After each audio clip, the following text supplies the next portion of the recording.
volta com a nossa aula sobre o que é o Espiritismo, usando o livro do mesmo título, escrito por Allan Kardec.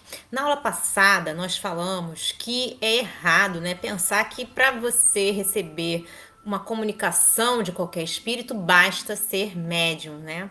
Porque os espíritos, eles precisam de instrumentos que possam ser perfeitos para se comunicar, tá? Assim como um pianista procura um piano bom para ele tocar, um espírito vai procurar um médium bom para ele poder ser o intermediário, né? Ser seu intermediário. Bom, colocando a aula de hoje, a gente vai falar sobre assimilação fluídica. Lembrando que essa palavra, fluido, você pode substituir por energia, tá? Então a gente pode falar assimilação energética, assimilação fluídica, tá? Pode falar canalização, tem várias formas de falar isso aqui, tá bem? Então essa combinação, essa perfeita combinação de energia é tão necessária nas comunicações pela tipologia como pela escrita. A tipologia é aquela que tem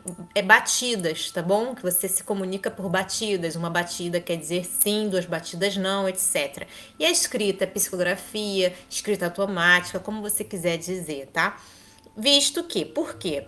Tanto num como no outro caso, tanto na tipologia como na escrita, se trata da transmissão do pensamento do espírito. Vamos realçar isso, né? Ele está fazendo uma transmissão de pensamento, qualquer que seja o meio material por que ela se faça. Então, essa assimilação não interessa como ela vai ser feita, tá? O importante é que a gente saiba que é uma transmissão do espírito e ela é necessária ter essa combinação perfeita, ok? Para que seja possível que o espírito entre em contato conosco. Assim como precisa ser perfeita a conexão na internet para a gente poder se comunicar com quem quer que seja, assim como precisa ser perfeito, né, o carro para a gente poder andar com ele. Se ele não estiver funcionando bem, a gente não vai conseguir andar de carro. O avião não decola bem se ele não estiver funcionando bem. Então é assim,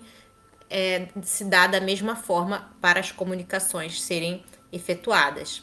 Bom, não se pode impor um médium ao espírito que se quer evocar, convindo deixar-lhe a escolha do instrumento. Então você não pode escolher para o espírito que você quer se comunicar qual é o médium que ele vai se utilizar para comunicar, tá? O espírito ele que escolhe o médium, não é você.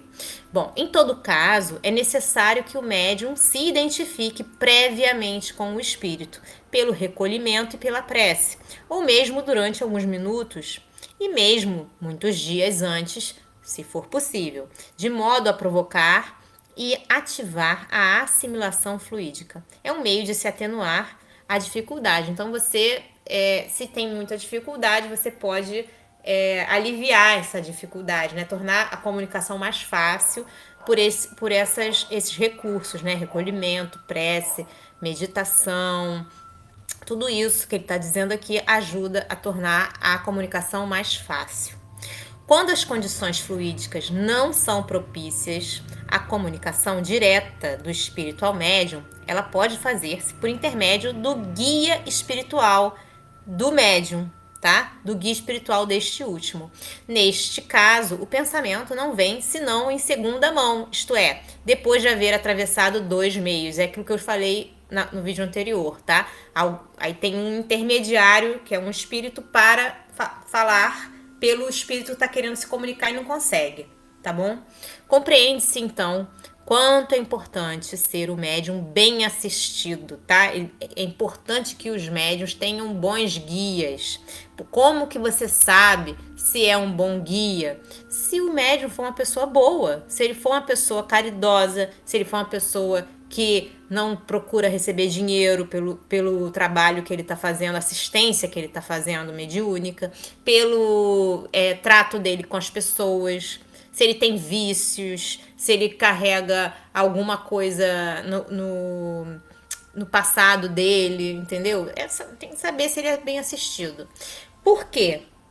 Se ele o for por um espírito obsessor, se ele for assistido por um espírito obsessor, ignorante ou um espírito orgulhoso, a comunicação será necessariamente adulterada, tá? Aqui as qualidades pessoais do médium desempenham forçosamente um papel importante pela natureza dos espíritos que ele atrai a si, tá?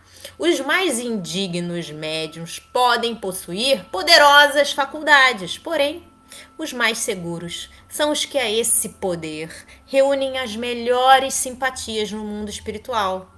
Ora, essas simpatias não ficam de forma alguma demonstradas pelos nomes mais ou menos imponentes revestidos pelos espíritos que assinam as comunicações, mas sim pelo fundo constantemente bom das mesmas. Quer dizer, que não adianta você ser um médium maravilhoso e tem um espírito que se diz, eu sou Jesus, o espírito de... ou então eu sou o arcanjo Miguel, ou então eu sou Leonardo da Vinci. Não interessa o nome que o espírito carregue, tá? E nem se o médium é um médium poderoso, ok? Porque o importante para você ter uma comunicação boa é ser um médium que é honesto, uma pessoa que é humilde, uma pessoa que não quer mostrar superioridade, tá? Que não procura receber nenhum agrado financeiro, nenhuma recompensa pela comunicação, que não se propõe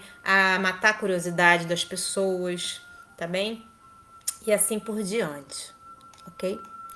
Qualquer que seja o modo de comunicação, a prática do espiritismo, do ponto de vista experimental, apresenta numerosas dificuldades e não é isenta de inconvenientes para quem não tem a experiência necessária, tá? Quer se experimente mesmo, quer se seja simples observador das experiências de outrem, é essencial saber distinguir as diferentes naturezas dos espíritos que se podem manifestar, conhecer a causa de todos os fenômenos, as condições em que se podem produzir, os obstáculos que lhe podem ser opostos, a fim de que não se perca tempo pedindo o impossível, tá? Não é menos necessário conhecer todas as condições e escolhas da mediunidade, a influência do meio, das disposições morais, etc. E aí ele te dá uma dica para você dar uma olhada no livro dos médiuns, tá? Na segunda parte, na qual ele fala sobre essas coisas todas que são importantíssimas, fundamentais para que você compreenda como isso se dá, ok? Também para não ser enganado, tá, gente? Que conhecimento é poder. Se você tem conhecimento, você não será enganado ou vai ser muito mais difícil de ser enganado, ok? Bom, gente, ficamos por aqui. Um beijo grande a todos. Até a próxima. Tchau, tchau.